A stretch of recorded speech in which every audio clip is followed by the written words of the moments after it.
Hello and welcome to your go-to Detroit Pistons podcast, The Pistons Pulse, co-hosted by me, Bryce Simon of Motor City Hoops, a former D1 Hooper, current high school coach, teacher, husband, and father of 3 amazing kids, and Omari Sankofa II, Pistons beat writer for the Detroit Free Press.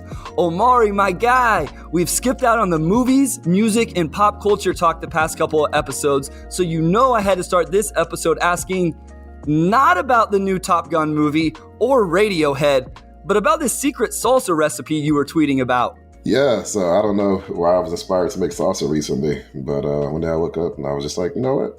I'm going to try making salsa. Seems like it'd be easy. So I looked up a salsa recipe, went to the store, got all the salsa ingredients. Literally took like 15 minutes from top to finish. Like it's like 6-7 ingredients. You roast them in the oven, just turn the broiler on, post it in the blender, let it refrigerate a bit so it all comes together. And it was like 10 out of 10 salsa. Like, I know I'm biased because I made it, but like, I brought it up for my buddy salsa the next day. He was like, this is the best salsa I ever had. Some other people ate it. They were like, the salsa is great. So I've been on just like an eagle trip for the last 5 days because I made this incredible salsa. And that's what I'm doing all summer. I'm the salsa guy now. Like, I'm making salsa all year, whether it's salsa verde, that's what I made last week, green salsa, red salsa, mango sauce. I'm making all the salsas this summer, so this is not my personality. Omari the salsa king, who knew? Just to spur it, like there was no motivation. It wasn't like you went to Taco Bell and like, man, I don't like Taco Bell's salsa, or you went to Chipotle and didn't like their salsa. You just woke up and you're like, you know what? Salsa. I'm gonna make some salsa. Like, are you a chef? Are you usually tinkering? Like, I like cooking for fun. Yeah, like I've always liked cooking, and then like during the pandemic when I was home all day, I just started cooking like a lot more. And yeah, like I've made a lot of stuff for the first time over the last like 2.5 years, and I probably just saw like salsa online at some point, like maybe salsa somebody else made or something on Reddit or something. And I was like, yeah, that seems easy. I could probably do that. So that's all it was. And yeah, now I'm just the salsa king. Like, I make the salsa all summer. Like, this has been an invigorating experience to make something for the first time. And people are like, this is incredible. Like, this might be my calling. So here we are. It took 28 years to figure out what I was born to do, but I figured it out now. I'm sitting here nervous. I'm like, I'm gonna lose my co-host. We're gonna lose the best Pistons beat writer, the best beat writer in the NBA to go make salsa for a living. I'm nervous. I do have 2 questions though, Omari, and these are important for our friendship and co-hosting a podcast together. Taco Bell, in or out? So here's the thing. I've only had in and out like 3 times because... No. Are you in or out on Taco Bell? Do you like Taco? Oh, you know, okay, like I thought you were comparing Taco Bell, and I was like, wait, well, they serve different things. That's a random comparison. I am, like, I would say I'm like in, but like the appeal to Taco Bell used to be that it was like cheap, and like because of inflation, it's not cheap anymore. Like last time I went was like 4 months ago, and I was like, I used to pay $6 for this meal, and now it's like $9. So I was in for a long time, but now I might be out because I don't think the price matches the price point that I would pay for it. So I'm like right in the middle. Chipotle, in or out? Out. I've always been out on Chipotle. When I was in college, we had a Moe's right next to the student newspaper building, and we used to like have coupons in like the newspaper at the beginning of every year. So we would just like hoard the newspapers and eat a bunch of Moe's. And they were the first ones. I won't say they were the first ones to have queso of all those spots, but like they had queso way before Chipotle, and it was way better. It was cheaper. Their chips were better. I'm a Moe's guy, and it's very sad because there are very few Moe's in like the Metro Detroit area. But Chipotle, they've had several outbreaks of I forget which illness they've gotten in trouble with, but it happens like once a year. I haven't had Chipotle in like 3 years. I'm out. Chipotle is for losers. Moe's is for winners. I don't know how we're friends. I don't know how we have any chemistry on this podcast, but we make it work. And let's get to what we're here to talk about. I always have to do the first 4.5 minutes or so for my wife, so she'll listen. I don't know about Jill, Wes's wife, if that's all she listens to, and my sister-in-laws. They're all about to turn the episode off now. They got what they came for. They're going to be bugging me to text you about your salsa recipe, but they're out for the rest of the episode. So, and Jeanette, Kirk, Carrie, that's why I have to ask those questions at the beginning. But we are here to talk Detroit Pistons. We're here to talk NBA basketball. And because we had such a great guest last week in Richard Statement, if you didn't listen to that episode, go check it out, breaking down all the prospects at number 5 for the Pistons. We didn't get to talk about your experience at the Combine, Omari. And I want to start with, what was your biggest takeaway specific to the Pistons coming out of the NBA Draft Combine? Yeah, I would say my biggest takeaway, it's pretty broad, but I don't think they really have a bad option at number 5. There's been a lot of debate. Well, should they just go for a guy can play, whether that's Ben Mathurin or Keegan Murray, or go for upside, Jaden Ivey or Shaden Sharp, or even maybe more of an outside the box pick. I know people have been intrigued by like Dyson Daniels and a few of the other guys. I don't really think there's a bad pick per se, just from talking to people there. You can make arguments for all these guys, but I think in a lot of drafts, you kind of have guys who have a lot of red flags. And to me, none of these guys really have a lot of red flags. Like, I think all these guys will be good players to varying extents. 5 years from now, you look back and it's like, oh, well, this guy didn't pan out for this reason, or that guy didn't pan out for that reason. But right now, and I kind of wrote this after, it's like, they're going to get a good player with the 5th pick. It's impossible to say if any of these guys have real star potential. And I know some people are really high on Ivy. Maybe he has the most star power out of that group. But I don't think there's a bad pick. I mean, even if they went for a guy like Keegan Murray, where people say high floor, maybe a lower ceiling, I think that's completely valid for the 5th pick. Is that your personal thoughts coming out? Was that like specific stuff that came from the Pistons, or even guys? I'm sure you didn't talk to just Detroit Piston, people within the organization there, but just the league as a whole. Did you get the vibe from just everybody you talked to that there's 5, 6, 7? You mentioned Dyson Daniels, who maybe a guy isn't even that high as a good prospect. Just in general, was it people in the league who thought, man, there's some good players after the top 3 still? Yeah, just like a mix. Like, the Pistons feel good about where they're at with number 5. Just talking to people around the league. Like, the draft is wide open once you get past that Banchero, Chet, Jabari tier. A lot of people feel pretty good about this draft. Like, it's not like an incredible draft like last year, but it's a pretty good draft. I would say the Pistons feel good about it. People around the league were like, that's a pretty good spot to be in, because you get your pick of basically everybody outside of that top tier. Which draft history just tells you that, like, several guys probably will, end up being stars after those top 3 or 4 picks. And also just like personal opinion, like I would say all 3 for sure. Like, everybody feels like 5 is a pretty good spot to be in. Yeah, so you mentioned Dyson Daniels, and I think I actually asked you this, or I think maybe Wes pushed me to ask you this, and you mentioned it in your article, which you guys need to go read. I mentioned it every episode. Read Omari Sankofa II on Freep.com. But do you think he's actually in play at number 5 for the Pistons right now? Because he's a guy that on big boards and you see top 5 buzz. I don't necessarily see it. I did a deep dive on him for the YouTube channel, but I don't see it with him there. But maybe Troy Weaver and the staff do. I think Daniels has fans in the Pistons. If I had to bet on it, I wouldn't bet on him being picked at number 5. I think the main question mark for him is just his shot. I mean, he impacts the games in a lot of ways. Just, I was talking to someone, they said this guy's a true point guard. Like, he's 6'7", he's a true point guard. And that's obviously very appealing. He competes hard on defense, just a really toolsy guy. But yeah, the shot needs a lot of work, and, that caps the ceiling pretty hard. The Pistons, like, I don't think they would take him at 5, and they're still like a few weeks before the draft, and a lot can change. But, I don't know if he is a significant option at 5 for them, but his draft stock is going up, and I think he's probably a top 10 pick at this point. And there's still a process that has to play out. So he's probably one of the guys that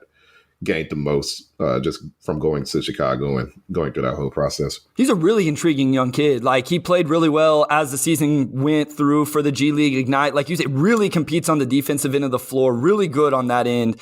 Offensively, does some nice things, really good passer. The shot, I think, is going to be the X factor for him.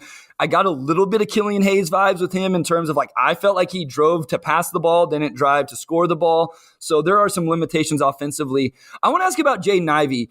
And just, again, the vibe you got at the Combine, because he's become very polarizing in Detroit Pistons world on Twitter and in the community. Did you have anybody tell you that he was in the same tier as those top 3 guys? I guess what I'm asking here is there a top 4 actually, not a top 3? Did you get that vibe from anybody, either Pistons-wise or NBA at large at the Combine? I would say NBA at large is just, it kind of just depends on who you talk to. I think some people do see him as being as good as those other guys. And I think he's also helped just by the fact that he is the best guard prospect in this draft. If you have a team that does not necessarily need a big man or a power forward, and they're just in love with Ivey's athleticism, they're probably going to rate him a little bit higher.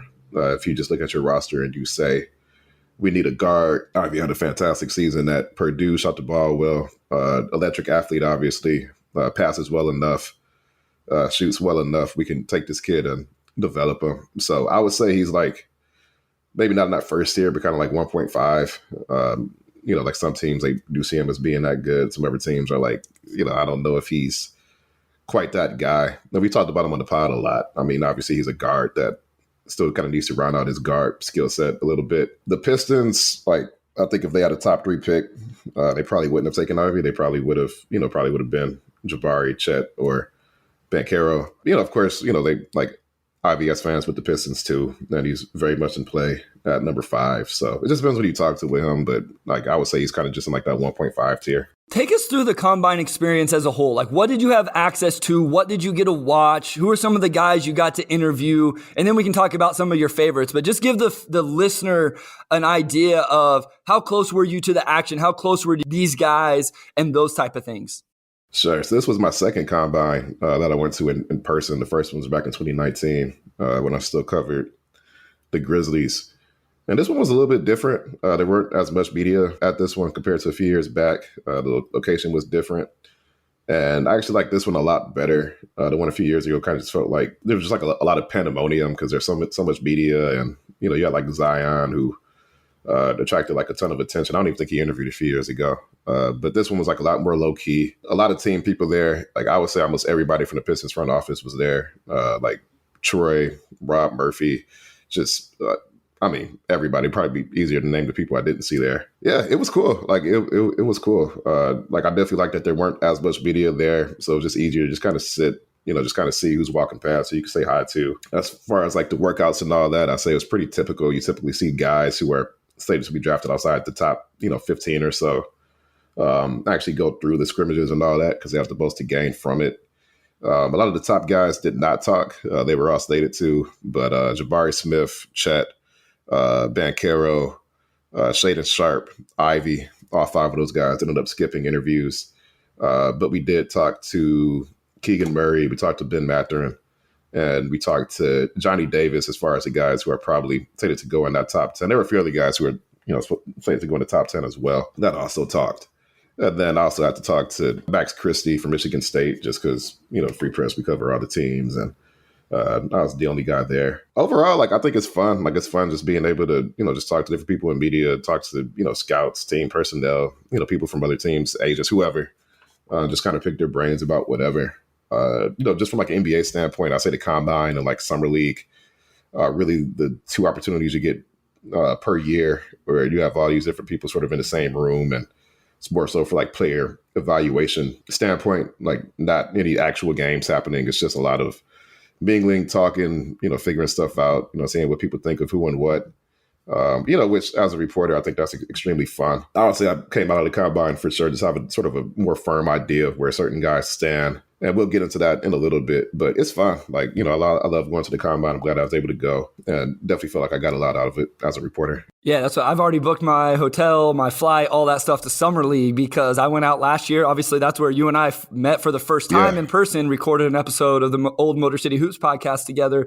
And there's just, what's cool about it, like you said, there's just so many people out there. You're watching games and it's just getting to interact with a lot of those people. I'm excited to do it again this year. You talked about interviewing, obviously Max Christie, but Keegan Murray, Ben Math, and Johnny Davis. Which one of those guys, not necessarily like what did you get away from those guys? Like, I don't know how much you can get, like this is the guy based off the questions you ask and the answers they gave, but which one was the most fun? Which one maybe had the most personality or like, man, this guy was a really good interview? You're going to say Keegan Murray. I don't know why I asked this question.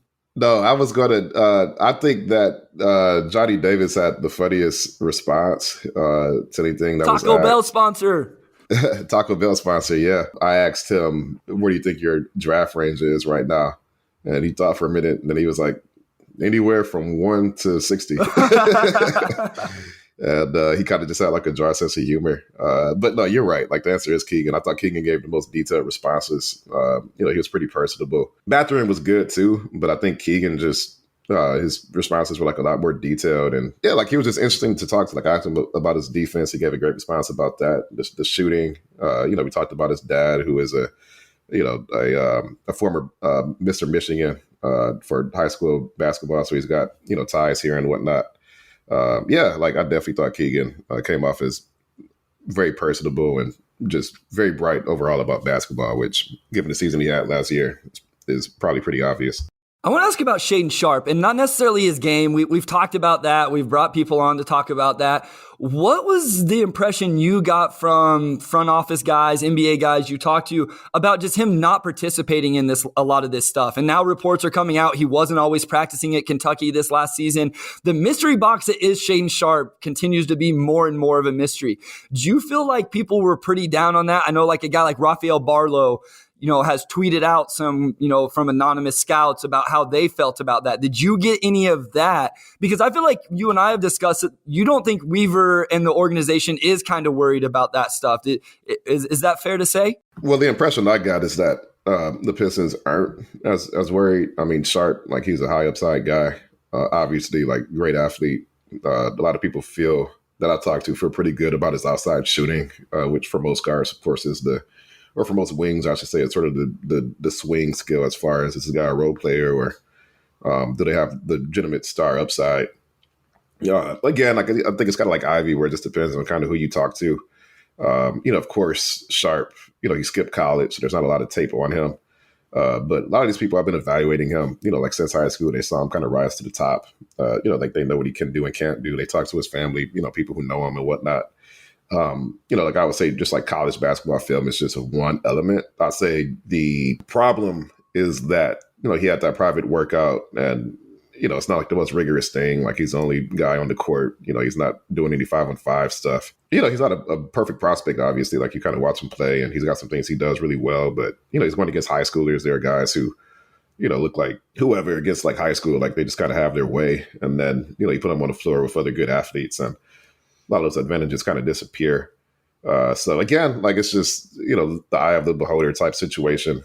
Some teams will look at him and they're like, yeah, like we can take this guy and develop him, and he could become something in a few years. Other teams are like, this guy hasn't played, and yeah, he can dominate high schoolers, but you put him on the NBA floor and how quick does he make the decisions, right? You still got to be able to play. You have a lot of guards who are great athletes and, you put them on the floor with guys who are a lot better and, it just turns out they don't process the game as fast. So, teams are just really going to have to do their homework on them, and we'll see how that process plays out. But he is on the radar for the Pistons, and, stuff to say right now, how much of an advantage he has, if any, over guys like Mathurin and Ivy, who I also think the Pistons like a lot. But, Sharp's got some fans. He seems like he'll be probably a top 8 pick, if not top 10. Could be top 5 even. And a lot of it just kind of comes down to individual teams and what they need and what they think of them. So before we get to some NBA finals and general NBA talk for the first time actually on the podcast, I have just a few questions. So some quick hitters here. What are the private workouts the Pistons have that you know of? What guys are they bringing in? Have we got to that point in the process? Have you heard any names in terms of that? Yeah, so some teams, they, kind of release the guys that they're bringing in for workouts, and some teams don't. The Pistons have not done that yet, and honestly don't know if they will. All teams handle that differently, so that's just more of a TBD. Like there are guys that you assume that they'll bring in, but they haven't released anything publicly yet. What about Jeremy Grant? Was he a name that was going around at the Combine? Obviously, a lot of Pistons fans think that he could be moved for a possible draft pick. It's somewhere in the lottery, 7, 8, 10, 12, something like that. Was his name floated around at all while you were there? Yeah, I'd say like a lot of speculation on how the Pistons could go about that. I think if the Pistons had a top 3 pick, it would add a lot more intrigue to that situation, just because obviously at that point now you're drafting the guy who's going to be his direct replacement. But just given that at the 5th pick, there's really only one guy in Keegan Murray who has positional overlap with Jeremy Grant. That does kind of reduce the incentive for the Pistons to move him. So yeah, I talk to people. There's a lot of speculation. Pistons could do this, Pistons could do that. But at the end of the day, it just comes down to, what's put on the table for Detroit and if it makes sense. Like I think there are deals that they would say yes to, but it's kind of like the same situation at the trade deadline. There's a deal you say yes to, but team still has to put that on the table. But no, for sure. I think, just from talking to people at the Combine, there's a handful of situations that could work out to Jeremy Grant being moved. And we'll just have to see. I don't want to put a lot out there now because, fans kind of, like I know everybody's wondering what's going to happen with Jeremy Grant, but I'd just rather just kind of wait and see how that goes down. And then one name that doesn't have anything to do with the draft, but has come up a lot, especially here recently. You answered it in a mailbag for Freep.com, and other national reporters have mentioned it, and that's DeAndre Ayton, a name that, I don't know, a month ago, whenever the NBA playoffs were starting, if you mentioned DeAndre Ayton to the Pistons, people would tweet back at you, there's no way that DeAndre Ayton's leaving Phoenix. There's no way he's coming to Detroit. And now the odds say he may be the best chance of landing in Detroit if he doesn't stay in Phoenix. So was there any talk about him? And I do want to mention for our listeners, we'll have Keith Smith on next episode, if you guys know him, and he's great with the salary cap and free agency and all that stuff. He'll give some great insights. But what kind of rumblings did you hear about DeAndre Ayton? Do you feel like there's some truth to that talk? Yeah, I mean, I think the Pistons are interested. Team being interested isn't necessarily the same as a, team being ready to put other chips in. And, I do think Ayton probably is a long shot just because the Pistons aren't the only team that might make a run out of two is a restricted free agent, so Phoenix can match any deal that's put on the table. And there's speculation that they may not want to offer him or match a max offer. I think from the Detroit standpoint, it's a long shot. That doesn't mean it won't happen, but there's a lot of factors. There is more reason to believe it won't happen than to believe it will. But the Pistons also have ways to create more cap space. There are signing trades they could look at. If they really, really want Ayton, there are ways to get it done. But it probably is more of a long shot than maybe some other guys. And obviously, DeAndre Ayton became a hot name on the market because of the Suns fizzling out in the playoffs. So when we come back from this break, we are going to dive right into the NBA playoffs, where we have our NBA Finals matchup set between the Celtics and the Warriors, and talk about some of our biggest surprises, disappointments, and that matchup.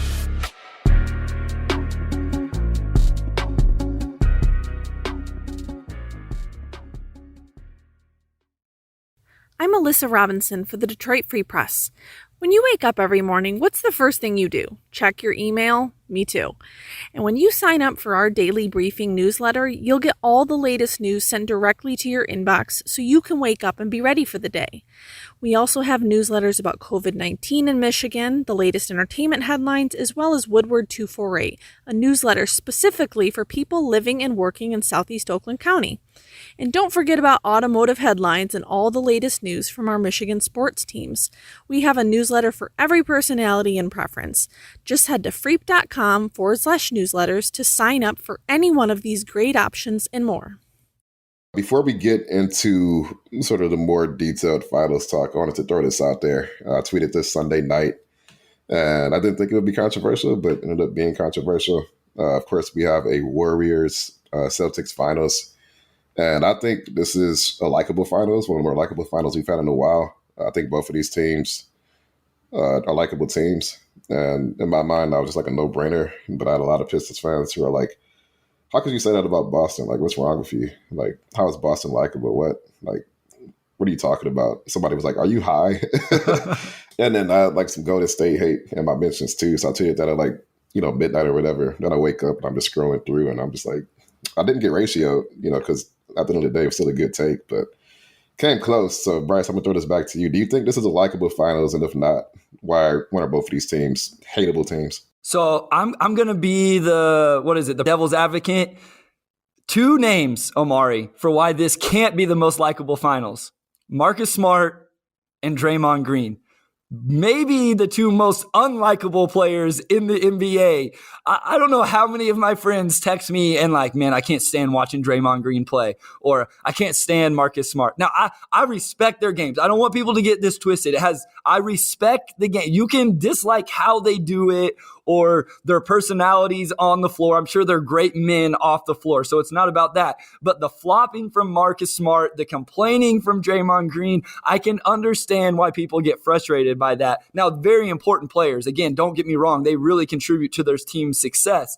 But just because of those two guys, you may not be able to be the most likable finals. And then there's some Steph Curry hate. I don't think people have always loved. They loved him to begin with, but now he's changed the game in a bad way. And I think once a guy gets too much love, then people start to turn against him. And so I don't know if there's anybody else on Boston that has the Al Horford's easy to love right now, man. I believe this is his first finals. I think I saw that the other day. In all the playoffs he's made, all the games he's played, he finally made it to the finals and is playing well at his age. Well, I guess my counter to the Draymond Marcus Smart thing is that every finals has, one or two guys who are heels, right? Like you Yeah. look at last year, like I had somebody respond to the tweet. They were like, how could you say this a year after we got Bucks Suns?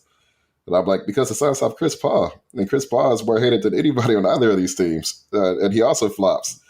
So, and then you look, but before that, like look, we had Lakers Heat in 2020 and people just hate Miami in general.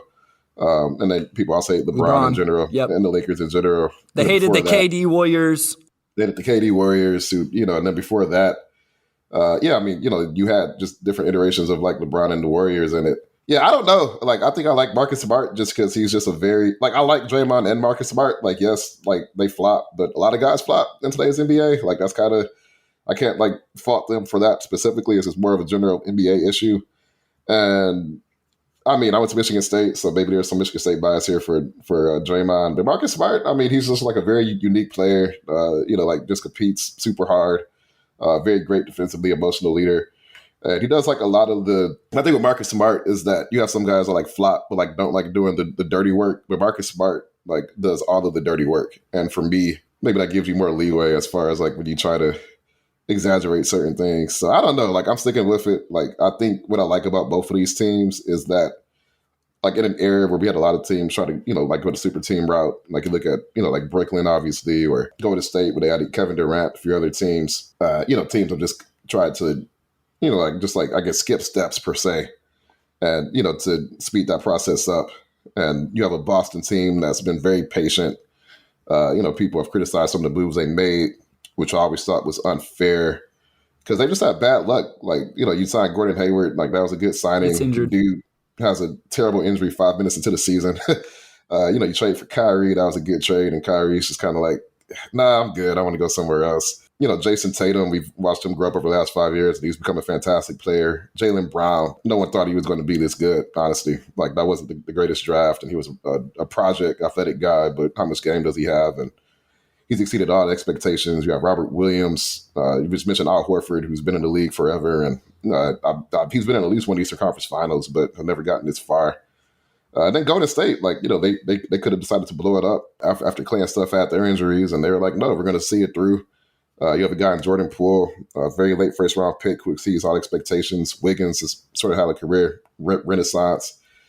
I like this finals a lot. Like, I feel like there's a lot to like. I'm surprised people don't like it. No, I'm not. I don't disagree at all. This is the finals I wanted because I actually really dislike the Miami Heat, and I've outlined multiple times on this podcast why I didn't want 4 to 7 games of Jimmy Butler on my TV. So, by the way, he was incredible. Jimmy Butler was absolutely incredible. That's more of a personal thing there with Jimmy Butler, but Warriors, the Klay Thompson recovery story is awesome. It's hard not to like that. Jordan Poole, like in the G League, now he's playing. You've outlined all of these things. The Celtics, Ime Udoka as a rookie coach after, all the changes they made. Someone tweeted this out this morning, and people may forget this, and maybe we were all crazy. It's very good chance that we were. There was talks of them breaking up the Big Two in Boston after 25 or 30 games. Pistons fans were going like, is Jaylen Brown really going to be on the trade market? Would you trade player, draft pick, whatever, for Jaylen Brown and bring him to Detroit? So think about how they turned their season around, and that was really, really impressive. So I'm with you.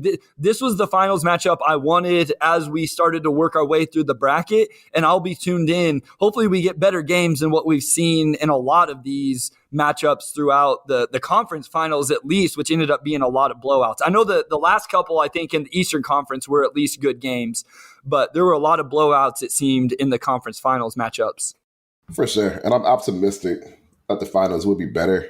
Honestly, like I think my theory is just that teams are kind of tired. You had a short offseason last year, and you go back to an 82-game season, and they're just playing games back-to-back. You have the travel and all that. Like, I just wonder if teams just kind of wore down. Like, people were talking about coaching or whatever else. I'm like, well, these are all good coaches. Like, I don't think anyone's doing anything wrong per se. But yeah, especially in today's era where, you just see so many more swings because of the 3-ball. We saw teams come back from 20 or 25-point deficits as well. I just don't think those deficits are what they used to be. I think a 25-point deficit now is probably closer to more like a 20 or 15-point deficit like 10 or 15 years ago.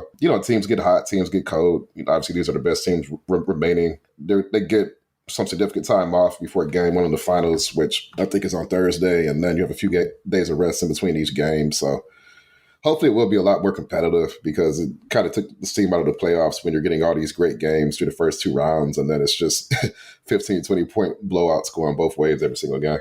No, and I think the injuries played into this stuff a little bit as well. And that will take us to like some of the questions I have about the playoffs in general. What was the most unexpected run from a team? What was the most disappointing run? Some of those things. But I really think that some of these teams got down by 20 and then they had players that were beat up. So maybe they packed it in a little bit quicker than what they normally would. They're saying, all right, we're up 2-1. We're down by 20, 25 in the middle of the, like, we're gonna go ahead and shut it down because Jimmy Butler is really hobbling right now and we need to save him for game 5 or whatever it was. So I do think some of that played into it as well. And I don't know, there's variance in this stuff also that, teams just got hot and it just happened. I mean, I know we saw the huge blowout in the Mavericks Suns game 7. That was still entertaining, even though it was a 50-point blowout. It was really weird. I couldn't turn it off. But was that the team that disappointed you the most, Omari? Let's start with that. Was the Phoenix Suns going out, not even in the conference finals, the conference semifinals, to Luka and the Mavs? Was that the most disappointing of any team in the playoffs? I think so. And I think the thing about Dallas is they were kind of similar to Boston, where if you just look at NBA team records from like January 1st or January 15th or whatever, Boston and Dallas were just like smacking everybody. So it probably wasn't as big an upset as it was kind of made out to be. But at the end of the day, Phoenix was the only team to win more than 60 games. They won 64. They made the finals last year. And that had a lot of momentum on their side. And yeah, I think it's not necessarily that they lost to Dallas. I actually think ESPN, like almost universally, picked the Suns to come out. If I were picking that series, I would have guessed it was going to go 7. Honestly, I still probably would have picked Phoenix, but I thought it would have been a dogfight. But it was just the way they went out, like just completely defeated, just no spark, no fire at all. Definitely one of the most embarrassing playoff losses I've seen. So yeah, I think that's totally fair. Like Chris Paul turned 37 and just completely just lost his ability to play basketball. I don't know what happened there. Maybe there was some injury. I really don't know. But yeah, I think you also just look at their timeline, and Chris Paul I think has 2 years left on this deal, but he's 37.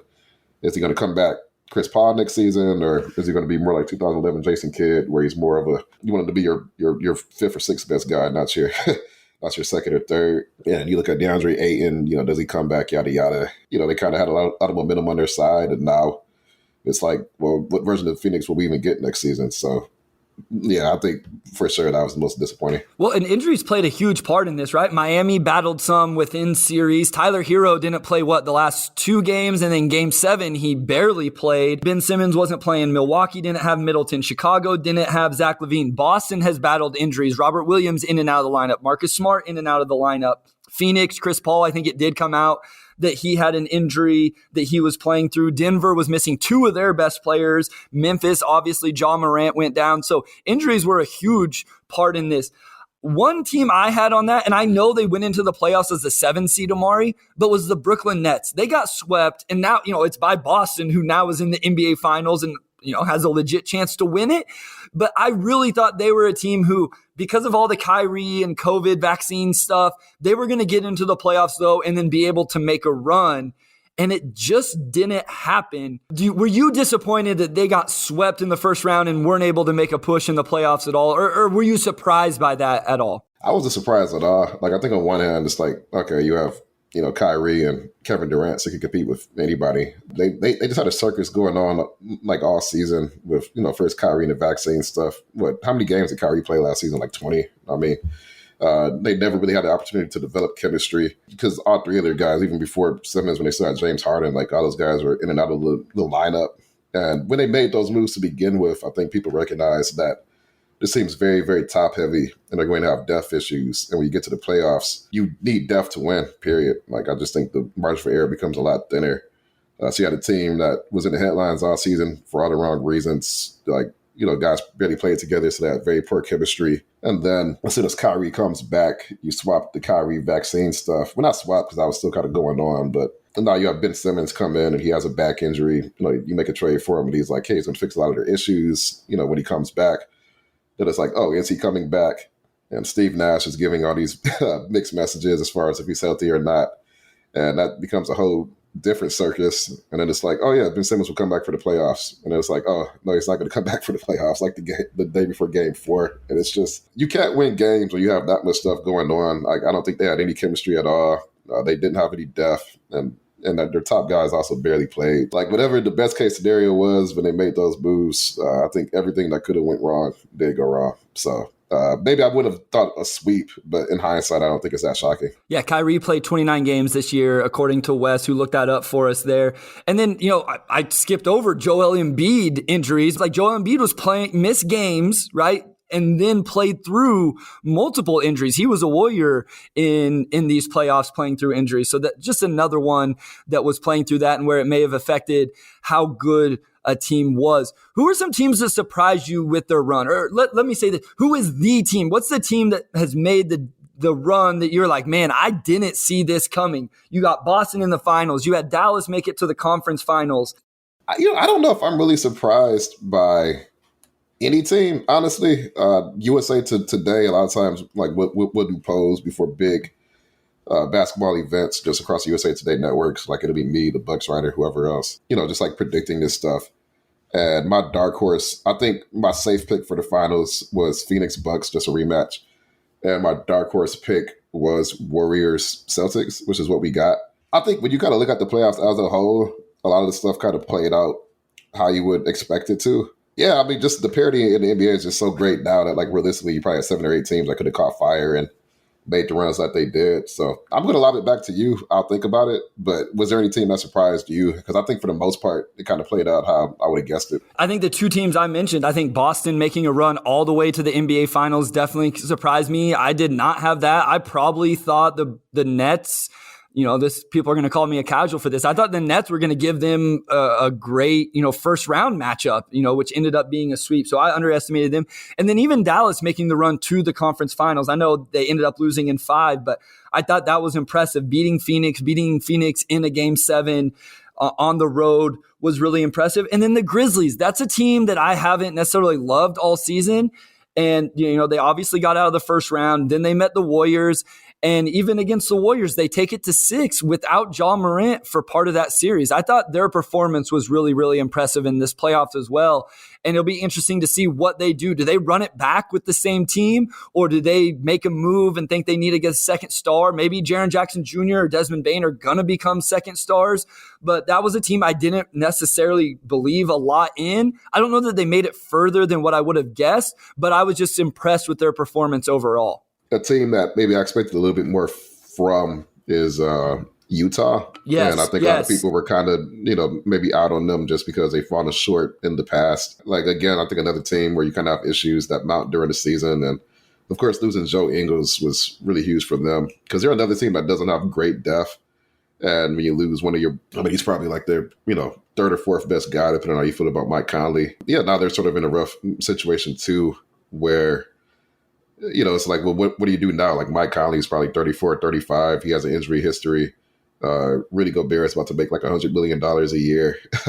Donovan Mitchell, great player. Like, when I compare him to Jaden Ivey to him, like, yeah, that's best case, but you always have limitations during the playoffs because he is just not like when you are a guard and, like, you're not a great playmaker, you're like an okay playmaker, and basically most of your value comes from your scoring. It kind of caps, I think, the ceiling of your team, right? Especially when you don't have the other playmaker to do those things, which the Jazz don't. Earlier, like, I kind of credited, Golden State and Boston just, you have issues over the years, and you're just like, no, like, we believe in our core, we're going to see it through. Now Utah's kind of in that boat where it's like, well, do you, continue to commit to this core, or do you blow it up? And to me, I'm always like, if you're already a playoff team, you already have stars, just see it through. You never know what trade may be able to come along eventually that can, push you over the top, where maybe you hit on another draft pick, in the 20s that exceeds expectations. Like, you just look at Golden State with Jordan Poole, right? Maybe Utah can get their Jordan Poole type guy where in a few years, Rudy Gobert and Donovan Mitchell are still playing at a high level. Now you have this third guy that kind of came out of nowhere and helps you out. I'm just intrigued by Utah in general, because I think teams like that, like, your best option is to see it through.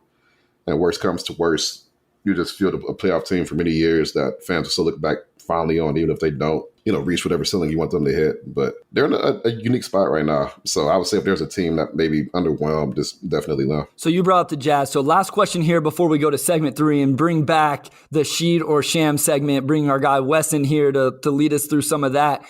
Who is the team that is in the most, what do we do now?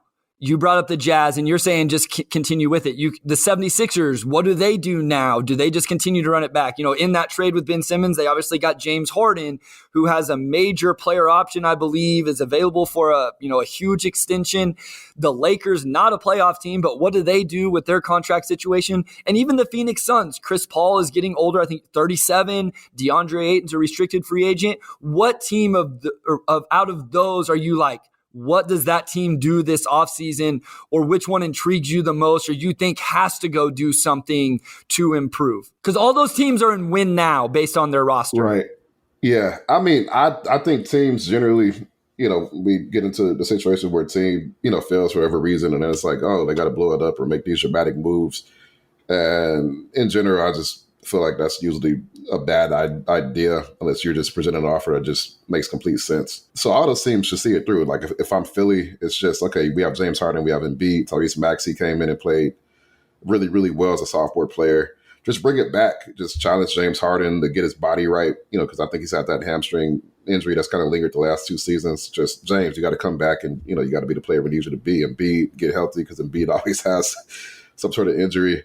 But year 3 of Tyrese Maxey, he might really become a dog. I mean, he was really good last season. Yeah, I would say the team that's probably in the worst position right now is Phoenix, just because they went out so sad. Like, they were sort of the NBA darling, and then it all kind of gets snatched from under them. Chris Paul's 37, DeAndre Ayton. Things about to kind of soured there just because they didn't max him out. And I would say I actually think Phoenix made the right decision there, because I think maxing out guys who may not quite be max guys is how you get in trouble down the road. So I can't really fault them for that. But Phoenix would be my pick for sure, just because Chris Paul is 37 and still has 2 years left. And this is like the third iteration of, is Chris Paul too old to, to be traded? Like, I feel like Houston was in the same situation like 5 years ago, which ended up being incorrect. But yeah, now Chris Paul is 37.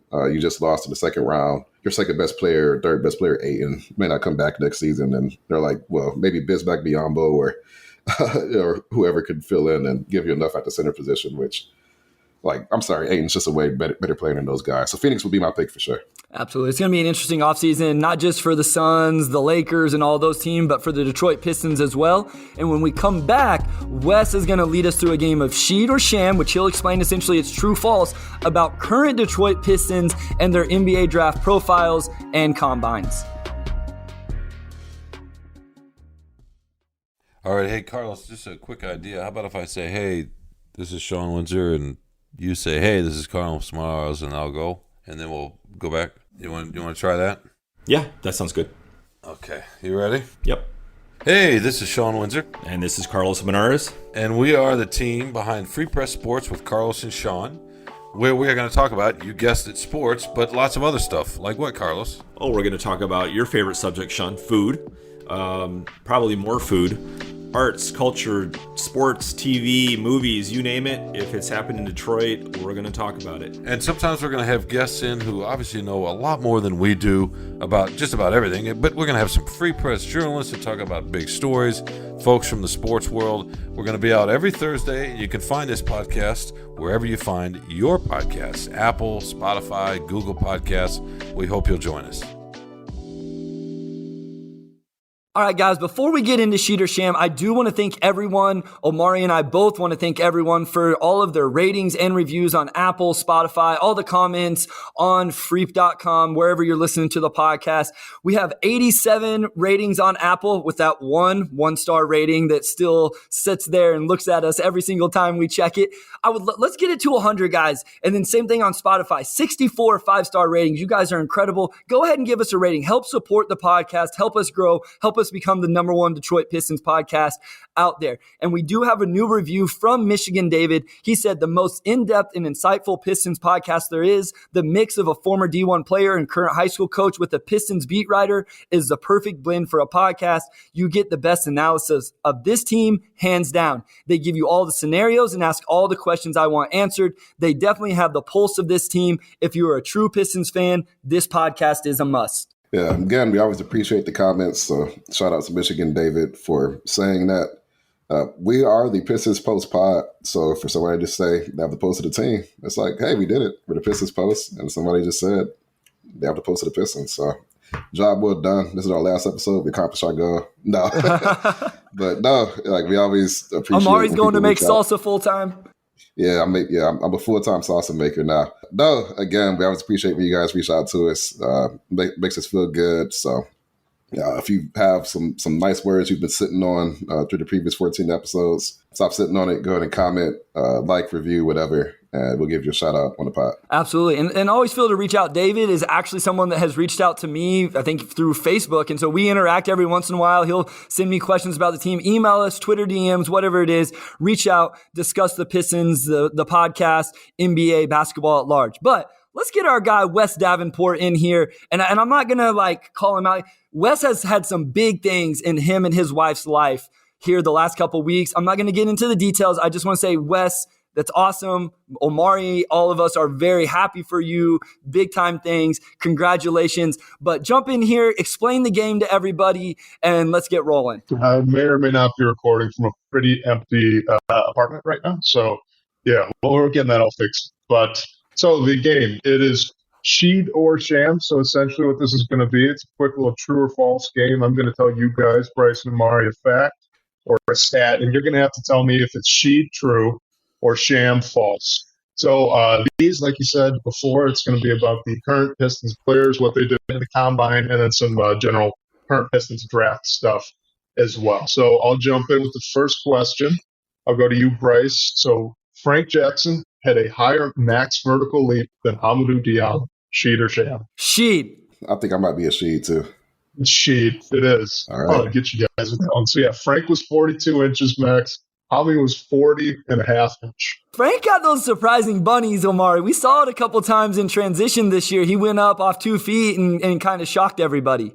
He does. I don't know why Frank Jackson's athleticism is surprising. Maybe it's because he does not have an athletic play style, if that makes sense. He does a lot of catch and shoot stuff. Yes. And, when he has an open lane to the rim, he could take off, but he's not a guy who's Euro stepping and all that. He's more so a 3-point shooter. So, yeah, Hami has an athletic game because he's taking most of his shots at the rim. So his vert, it makes sense. But then Frank, it's he takes 8 threes and then he gets a lane and he jumps out the gym. And it's wait, what?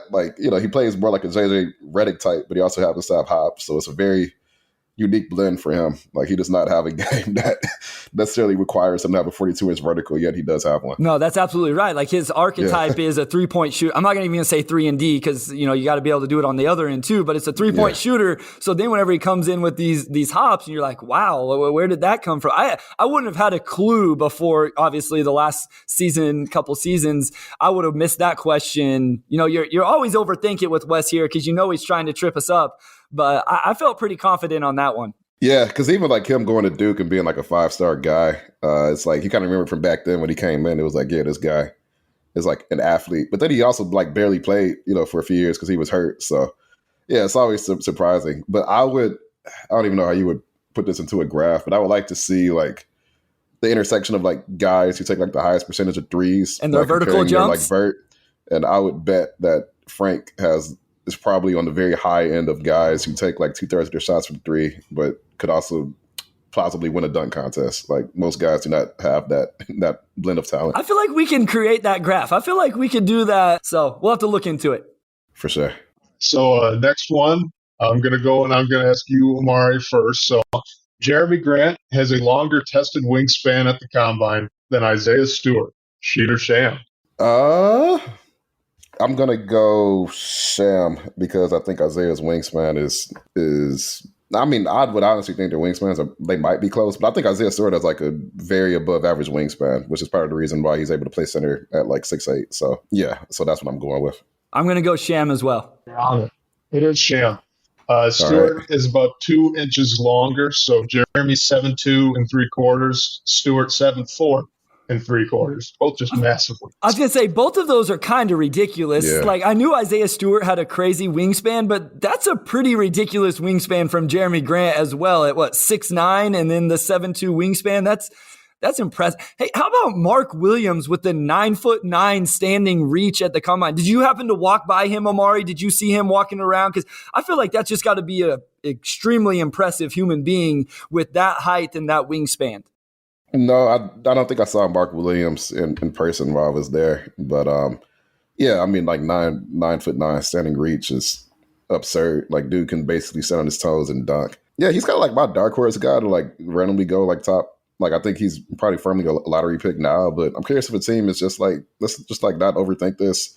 This he might be Rudy Gobert. And I think he's a guy where you look back 3 or 4 years and it's just like, why didn't we take the the guy with a 9'9" standing reach and is great on defense and moves pretty well? Like, those guys always have long careers. He's a good athlete. I like Mark Williams a lot. Like, I'm curious if he's the first true center off of the board, assuming that Chet's not a true center. Yeah, so for the listeners who may not be familiar with Mark Williams, he's the big man out of Duke. He actually is a sophomore, but he's 7'2", large wingspan, obviously the standing reach. I still think Jalen Duren's probably the better prospect at the center position, but a guy getting a lot of lottery buzz. And, I think my favorite comparison for him is probably Clint Capella, just because I think the archetypes and the body types look pretty similar. But yeah, kind of a guy that you're hoping is going to protect the rim. Not a ton of offensive game outside of just pick and roll, lob threat, offensive rebounds, and those things. Wes, we're 2 for 2, man. I don't know if you're distracted with what you got going on this weekend, but you haven't been able to stump us yet. Yeah, I know. I really thought Frank Jackson would have got you guys, but Bryce, you're going to need to get this one right. So I think I told you leading up, I put in one multiple choice question. Yes. So this is what that is. I'm going to ask you first. It's about Pistons star Rodney McGruder. He went undrafted in 2013, but out of what college? Wichita State, Kansas State, Oklahoma State, or Colorado State? I mean, I got this one in the bag. I want Omari to go. It's Kansas State. I'm like 80% sure. Only 80? He definitely went to Kansas State. So he actually, I live in Lakin, Kansas, far southwest Kansas, actually opposite side of the state of Manhattan, which is where K-State University is.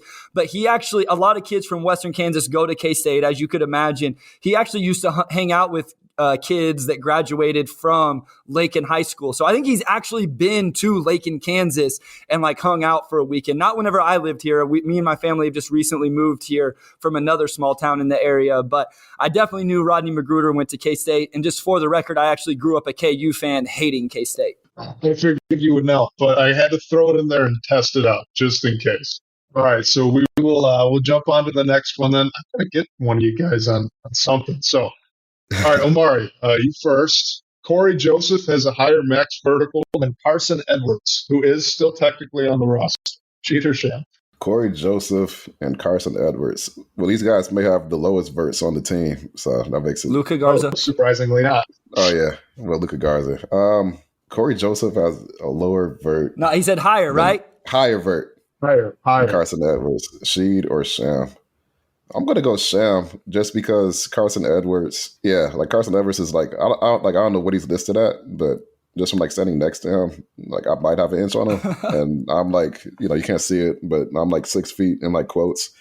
So I'm just gonna go Carson Edwards. I don't know. I just feel like the right guess. Like that's a coin flip for me, honestly. That means Amari's official combine measurement would be 5'10", just for the record.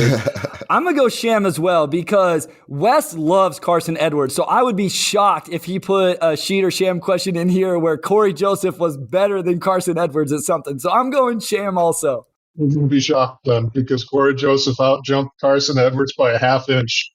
35 to 34 and a half. So we both missed it. We're still tied, Omari.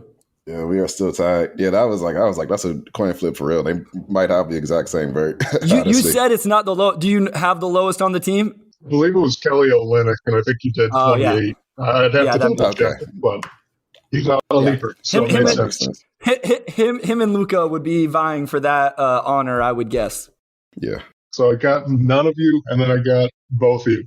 All right, next one, Bryce, you first. The Pistons have 7 second-round picks on this roster, Sheed or Sham.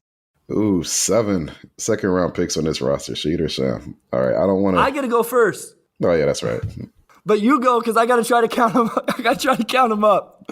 Well, I'm in the same boat. I'm also trying to count. So, all right, for the record, everybody, we edited out about 30 seconds there as Omari and I tried to go through the roster.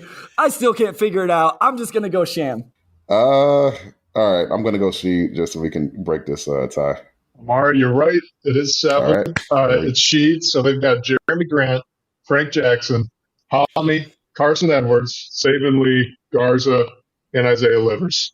And on top of that, they have 3 more undrafted guys on the roster too. Yeah, I can only think of 4. I was like on top of my head, I'm like, I know that there's more than that, but there we go. Now I'm in the lead. So Wes, I'm just gonna give you the wink and the gun. Go ahead and let me finish out this dub. Yeah, that was in the outline somewhere, I think. Omari played that off well, like he didn't know what the actual answer was. I didn't. All right, Wes, let's go 2 more. I think we got time for 2 more of these. Maybe I can get back and tie it up or take the lead. Okay, perfect. So, Omar, you first. Kelly Olynyk ran a faster short shuttle time at the combine than Hamidou Diallo. Sheed or Sham? You're overthinking it. I can see the look on your face. I mean, that's got to be Sham, but the fact that Wes actually makes me think it's Sheed.